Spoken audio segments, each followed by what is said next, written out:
It is such an honor to be in the presence of Hollywood's own Randy Hahn. I just saw Inside Out 2 with my family this past weekend, and when I heard your voice, I won't give it away at the very end, it was just so special that you were a part of such a cool feature film like that. So I know it's happened before, but congratulations again. Well, thank you. It's, at this point in my life and career, you never think of things like this falling into your lap, which is literally how it happened with the first Inside Out movie. And then a very last minute call to appear in the second one. And it's fabulous. I agree. It's a great movie. Obviously, I have a vested interest, but I think it's really well done and exciting to be part of it. And the first one won an Oscar for the best animated feature. And, my people in the business tell me there's a lot of Oscar buzz for Inside Out 2, Brody. So if it repeats, and I mean, two-time Oscar winner, I might just be able to drop Mike and walk away. On the other hand, I'm willing to look at scripts. So I'll only respect you if you tell me it was done in like five or fewer takes. How many takes did it get you for? Well, actually, what it was back in 2015 when I did the recording of the audio. Obviously, it's an animated feature, so there's no video recording. But I went up to Pixar in Emeryville and probably did about 2 or 3 hours of recording. There was some scripted material. There was some ad-libbing of play-by-play, and they essentially brought me in to be a hockey announcer. So here I am, I'm typecast. But so I did a couple of hours of material, and that was it. And some of that, a very brief snippet, ended up in the first Inside Out movie. And then about 6-8 weeks ago, they contacted me again and said, would you like to be in Inside Out 2? And I mean, I knew it was coming out June 14th in theaters only. And I was shocked that it was so late that they were going to involve me. Turns out they had enough material from that original recording session to use in the second one. So I didn't even have to go back into the studio. I just had to sign off that they were going to use more of my voice. And lo and behold, they invited me to the world premiere in Hollywood at the El Capitan Theater on Hollywood Boulevard. My wife and I went there, and I'm in these 2 movies, and it's crazy. It's just crazy, awesome. But a fun thing, yeah. Yeah, no, so happy for you. I mean, what a great thing to put on your resume and your IMDb page, I'm sure too. That's right. It might be 2. It might be 2 entries, and that's it. We'll see. One more non-Sharks related thing. Game 7s are great. Like if you don't have a vested interest in it, so happy for the Florida Panthers, and I really feel for the Edmonton Oilers. I mean, to make that comeback and then fall short by 1 goal in the very end. Let me also point this out, maybe as I try and insult your Canadianism, in the fact that when Montreal won the Cup last in '93, last Canadian team to do it, SAP Center wasn't even open yet. Right. You think about that for a second? That's how long it's been for Canada. Yeah, it's crazy. And of course, it's just that a Canadian franchise hasn't won it. But the NHL remains, it's still close to a 60% Canadian player league. Yeah. So lots of Canadian players have won the Stanley Cup, of course, since '93. It's just one of the Canadian franchises hasn't been able to celebrate that. It's really weird. It's an aberration. Let's see. Technically Ottawa's won a Stanley Cup, but it was way back in I think the 1920s or something like that. So essentially the Winnipeg Jets, the Ottawa Senators, and the Vancouver Canucks have never really won a modern day Stanley Cup. The Canucks never, along with Buffalo, they went into the NHL in 1970, and neither of those franchises has won a Stanley Cup. And I think it's probably about 8 or 9 teams in the league now, including the Sharks, that haven't won a cup. But yeah, it's a strange thing when you think of all those years and all the teams, and this Oiler team got to Game 7, and the last Oiler team to make a run at the Cup got to Game 7 against Brett Hedican's Carolina Hurricanes, right, and lost in that one. But amazing that Montreal, Toronto haven't been able to do it. Even Calgary, they won a cup, but that was before that '93 Cup, the Montreal last one. Well, the Leafs are cursed, and we'll save that story for a different time. Yeah. But let's get on to the Sharks and the number one pick for the first time in franchise history. They've had the second pick 3 times. They've had the third pick a couple times and the fourth pick only once last year. But I think the magnitude for me is kind of sinking in and being realized now that this is not like just winning a big game. This is not like winning a playoff series. Having the number one first pick overall and what, let's be honest, Macklin Celebrini could bring to the franchise for years and potentially decades, like this is a long-term reward. How do you see just kind of this opportunity that the team has never had before? Well, it is huge, and it is very needed at this time. Yeah. As you know, being so close to the Sharks, hosting all those nights when we signed off after a loss, and many nights a very disappointing loss last season. The franchise, the organization, the hockey culture in the Bay Area needed a boost. And this is a huge boost. We don't know what Macklin Celebrini is going to become. You hear from professional scouts who have been in the business a long time, and even they vary in their opinion. Is he generational like it's claimed Connor Bedard is going to be? That's not a word you hear with Macklin Celebrini, but who knows? The draft is still such a crapshoot. When Macklin first came onto the radar, the season in college hockey for Sharks fans, he was 17. I mean, he just turned 18 2 weeks ago. Week and a half ago. Yeah. I mean, think about yourself at 18, how much of your act you had together. And all of us, I think, to varying degrees can say, we were a long way from being mature and knowing what we wanted to do and being our best at what we could do. So Macklin Celebrini is going to go through some of those things, too, because he's an 18-year-old. However, he's been an elite hockey player for some time now, and his family background with his father, Rick, working for the Warriors, suggests that they've been helping him prepare for this for quite some time. So he comes in with certainly a different level of maturity, maybe than your average 18-year-old kid coming out of high school, heading into college or junior college. So, but again, we have to temper our expectations, but it's so hard to do because he is first overall. Sharks fans are so excited about it, but there's probably going to be a time early in the season when everybody's going to have to tap the brakes a little bit here because there are going to be growing pains. It's inevitable. And even as we saw with Connor Bedard last year in Chicago, for all his greatness, and he ends up winning the Calder as the NHL's Rookie of the Year, the Blackhawks weren't much better. No. He ended up getting hurt.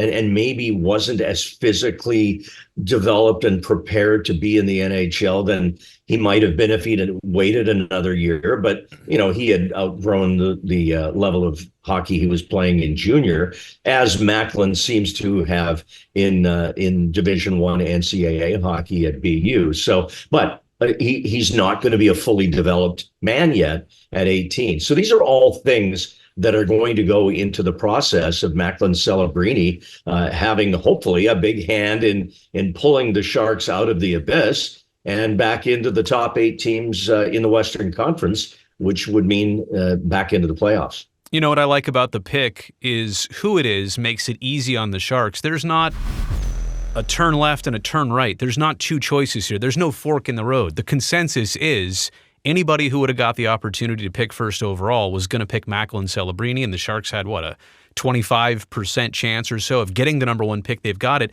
My point is this is a low-maintenance pick for Mike Grier. Nobody's going to go back 5 years down the road and question, why did you take Macklin Celebrini? This actually makes it great for the Sharks. I think it makes it easy for the Sharks, pain-free almost.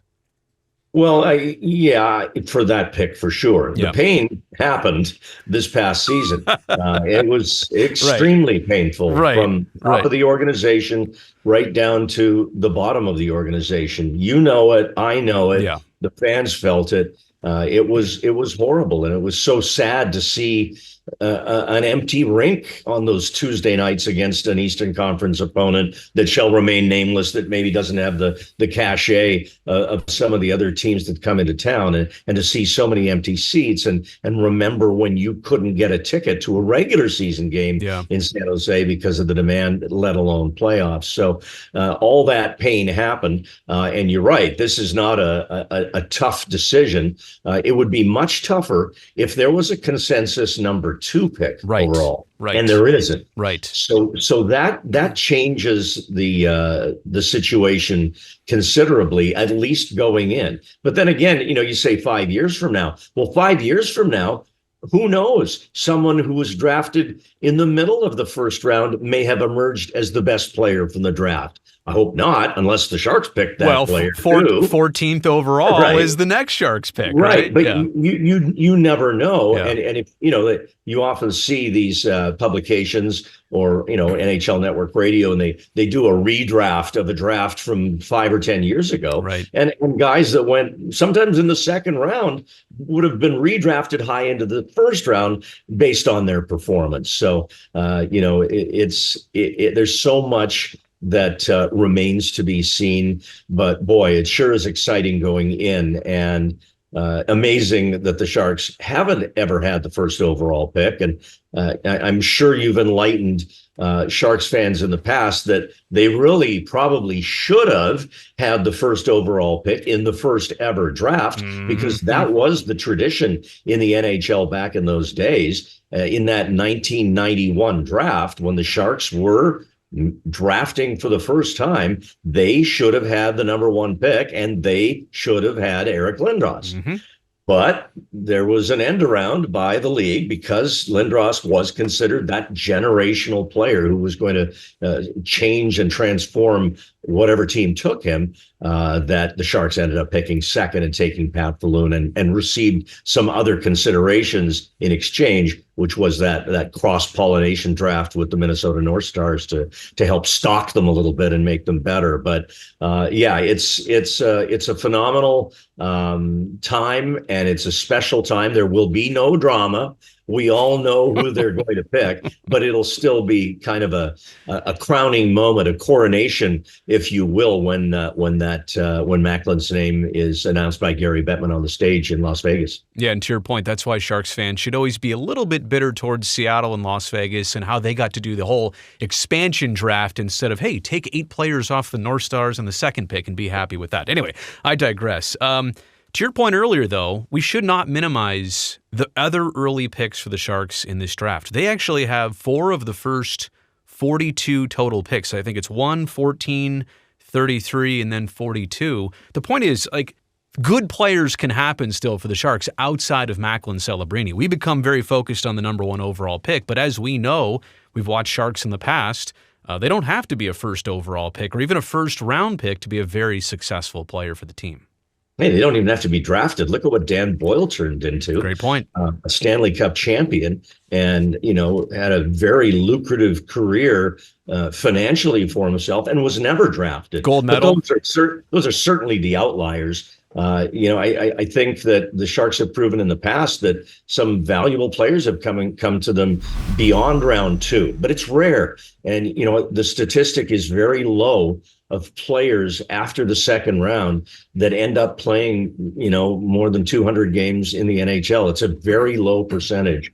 So you've got to do your work in the early rounds and make the wise picks. But then at the same time, you have to hope you can get lucky later on down the line with some of those other picks, and maybe they can play for you professionally, and hopefully at the NHL level. But, there's an old saying, and it goes back as long as I've been working in the NHL.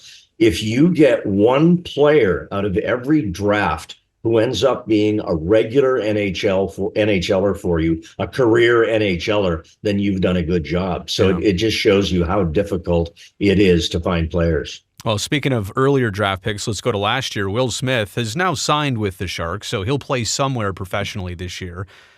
Does the Smith and Celebrini combo for you, does it feel like it would be much sweeter if it were a package deal? Is it easier on both of them if they both decide to come play for San Jose next year? And I mean, we're not Mike Greer, we're not the front office, but how would you go about making the decision of when's the right time to do this? What's best for the individuals? What's best for the team? Well, I think first and especially in today's culture with today's player and the mindset and the newfound leverage that players in pro sports have now that maybe 20 years ago when ownership and coaches and GMs ruled with the iron fist, that's pivoted. And now players and their agents have a lot more say in what goes on for them. We saw that with Cutter Gauthier, who was drafted by Philadelphia and said, I don't want to play for you. And now he's with the Anaheim Ducks. Right. In the old days, that just wouldn't have happened. They would have said, you don't want to play for us? Tough. You sit and don't play and don't get paid. That doesn't happen anymore. I think you start with what the player wants. And that an extension of that is what his family wants.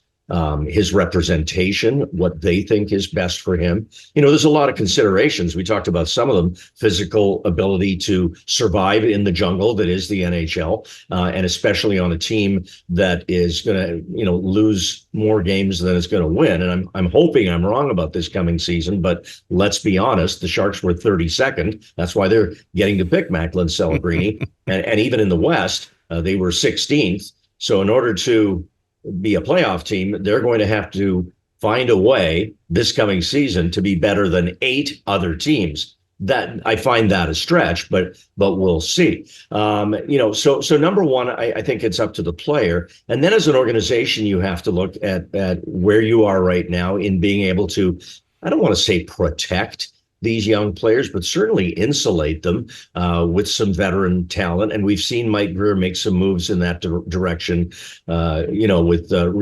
reacquiring Barclay Goodrow and picking up Ty Dellandrea, who's not a veteran. I think he's 24, but he's played in the league for a bit. And then Wallman, the defenseman, coming over from the Red Wings with some NHL experience. So they're adding NHL talent. And I certainly expect more of that to happen once free agency starts on July 1st, as the Sharks, look to fill out their roster and first get to the salary floor, never mind the ceiling. But a lot we'll have to do with that as well. But let's also be honest, from a marketing standpoint, the business side, bring on Macklin, bring on Will. Right. We want to create a buzz. We want to create excitement. Yep.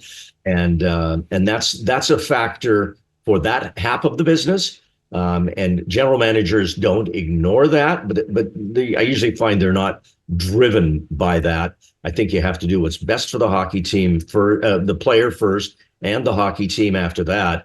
And you know what? The guys have to make the team out of camp. Yeah. And Ryan Warsofsky is just not just going to stamp their passports and say, come on through, you're in the NHL. That's not the right signal to send to other players in your organization, say with the Barracuda or other draft picks beyond, who go like, well, wait a minute, I was a high draft pick. How come I'm not automatically in the NHL? You have to earn your spot. And that's about helping to create a culture, which is also very important to all of this as well. I'm glad you brought up Ryan Warsofsky's name. He's next on my list here of things to talk about. And with the number 1 draft pick and so many other things going on for the organization in a good way, it's like his hiring is almost being overshadowed by everything else. But it is an important move. It is a nice direction to understand where this team is at, where they're going.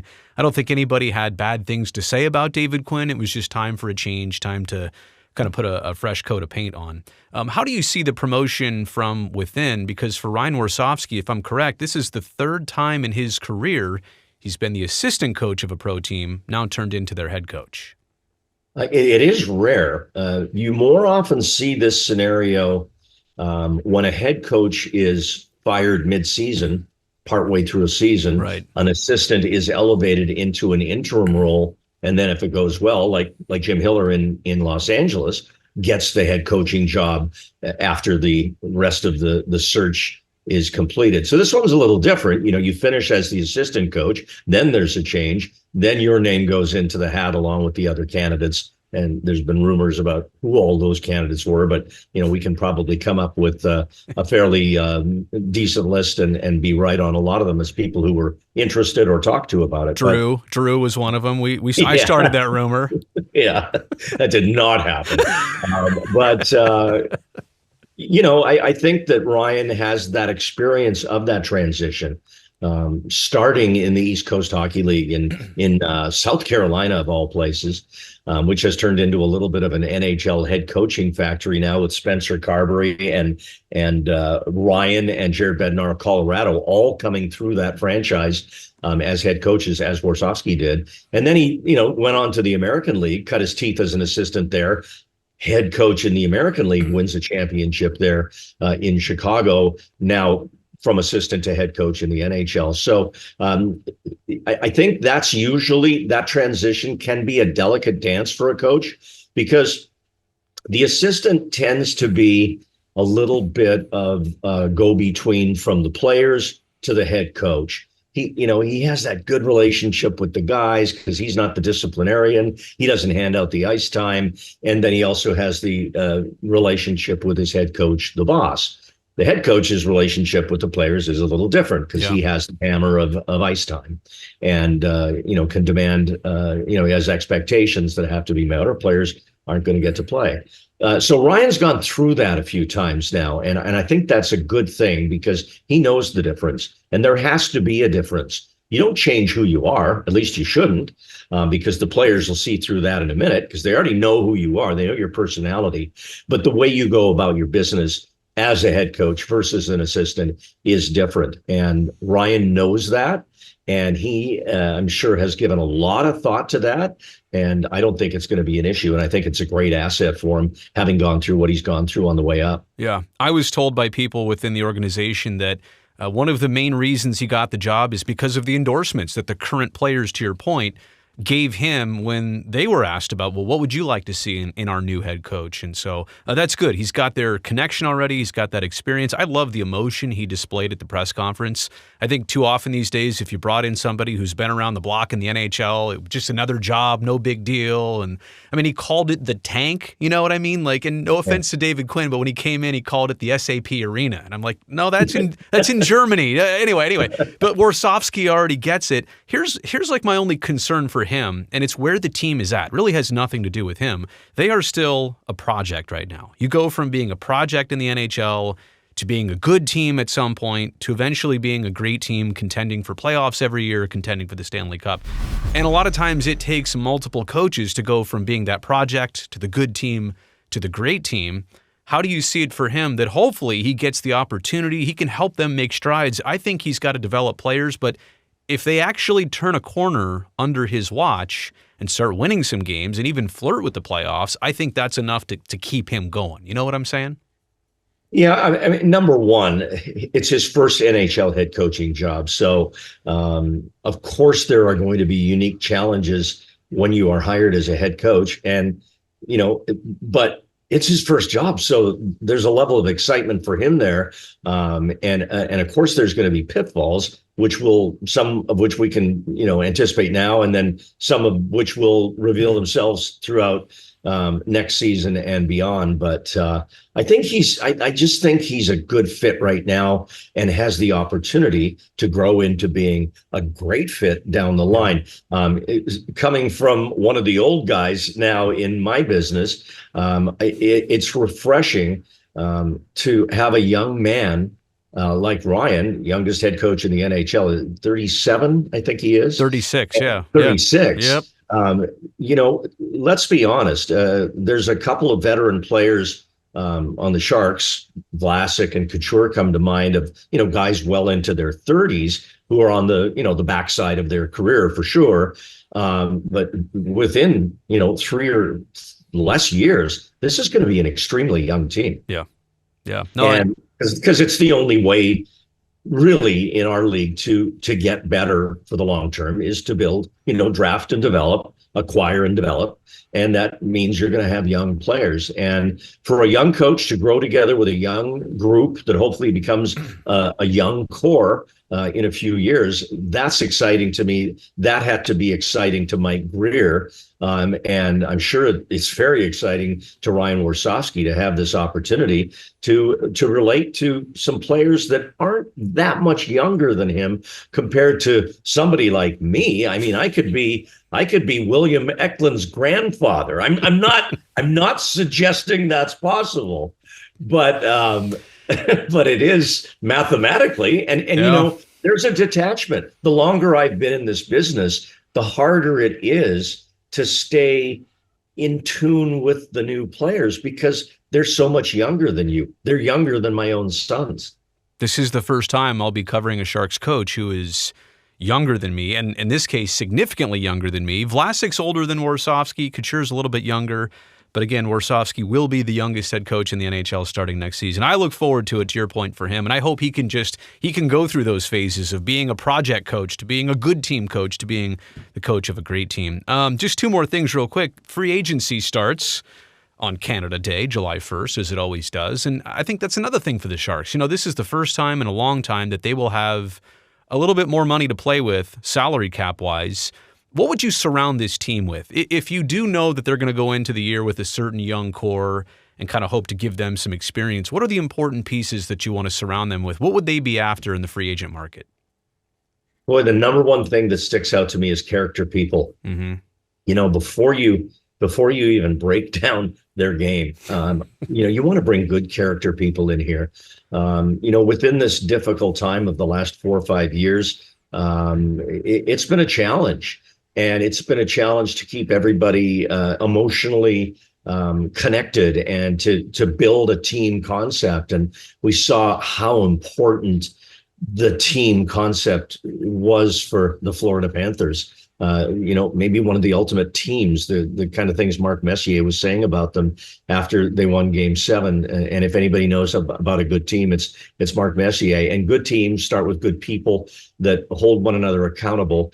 And I think you put that very high up on the list along with their abilities. I don't see Mike Green. I think he's alluded to this. I don't think we should expect to see him trying to hit a grand slam and signing somebody to a 7-year deal, a free agent deal, which is the maximum you can sign a player to unless he's your own free agent, right, which was the case when the Sharks gave Hurdle an 8-year deal. So, if you want to go out and sign Sam Reinhart, you got to sign him for 7 years and you got to back up the Brinks truck because, after the season he had and scoring the winning goal in the Cup final game, he's going to get paid big time. I don't think the Sharks are in a position at this point to do that unless something presents itself that you just can't turn down. But they've just gotten themselves out from under some financial situations that they felt were going to be a burden going forward and weren't going to fit into their plan to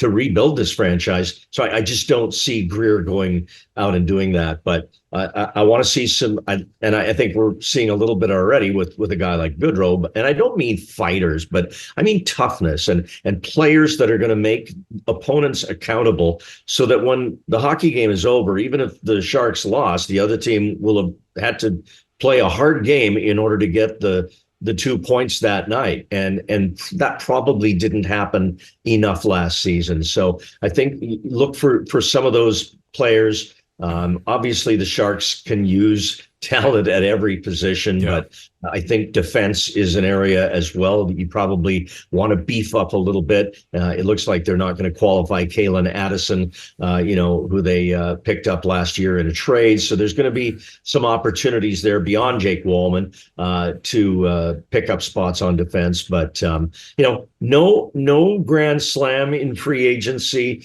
But let's just see some good, RBI doubles, maybe a triple thrown in there to put it back into your Oakland A's baseball vernacular. I'm trying to get away from baseball season right now, Hunter. Come on, I'm in hockey mode here midsummer. The Hockey Hall of Fame has its next class of inductees: Shea Weber, the Magic Man, Pavel Datsyuk, and Jeremy Roenick. Congratulations, obviously, to JR. So I'll say this is kind of a double-edged sword. Yeah, happy for JR, the former Shark, played for a bunch of teams, but Patrick Marleau in his first opportunity, first year of eligibility, is not a Hall of Famer. And I won't even say JR, I'll say, wait, Shea Weber is? I know Patty will eventually get there. Maybe it'll just be even sweeter that he and Jumbo get in the same year. What do you think? Yeah, I just don't. I don't know, and I'm just trying to be fair here, and looking at Patrick's career. It just honestly, and of course he's Mr. San Jose Shark, and he means so much to our organization and to Sharks fans. But I don't think he had a first ballot Hall of Fame career. And I know he has the longevity record of most games played, Right. and that is huge. Right. But he didn't win an individual award, like a scoring championship or a Hart Trophy as an MVP or a Rookie of the Year, and that factors in.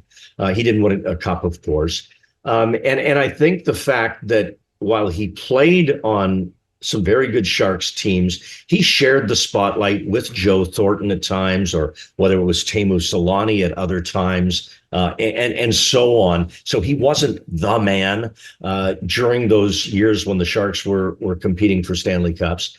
So all those things go into the voting, and the fact that he played most of his career on the West Coast. And I don't consider the Sharks to be a small market team because we're the only team in the Bay Area.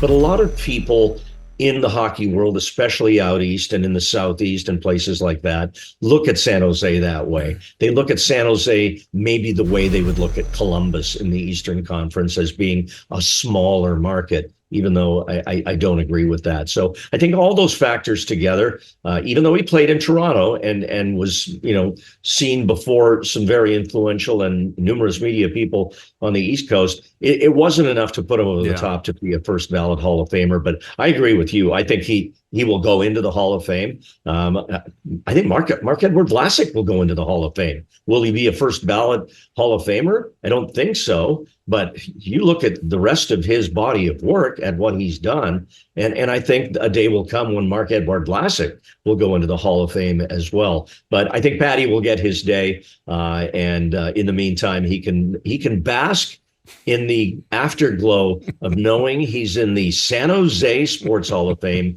and the Bay Area Sports Hall of Fame. He'll get them all eventually, just like you, Honor. I appreciate your time. Oh, can we end it with Desert Dogs? Somebody suggested that when we're playing the Utah Hockey Club, which I guess they're going to be, that seeing how they don't have a nickname, that we should call them the Salty Dogs.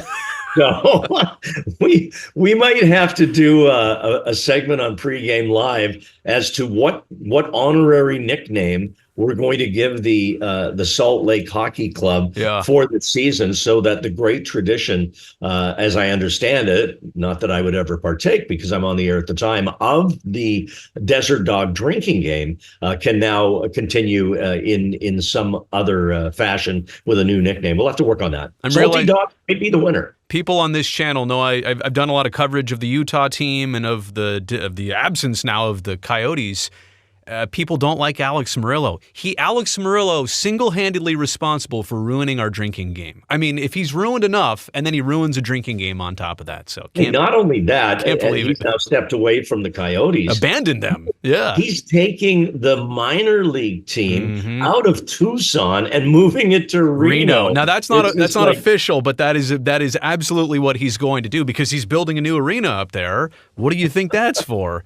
Unbelievable that the great state of Arizona will go presumably from having two pro teams to none through one gentleman's single-handed actions, but at least he's not in the NHL anymore. No, speaking of losing teams, I'm going to go back to my misery in that situation. Randy, I really appreciate you joining me. It's been too long, obviously, since we last heard you on a call, but we look forward to that this season with a lot of new changes and kind of a fresh feeling. So get your rest in, and looking forward to the season already. Thanks. And all you folks out there, Inside Out 2, in theaters only now.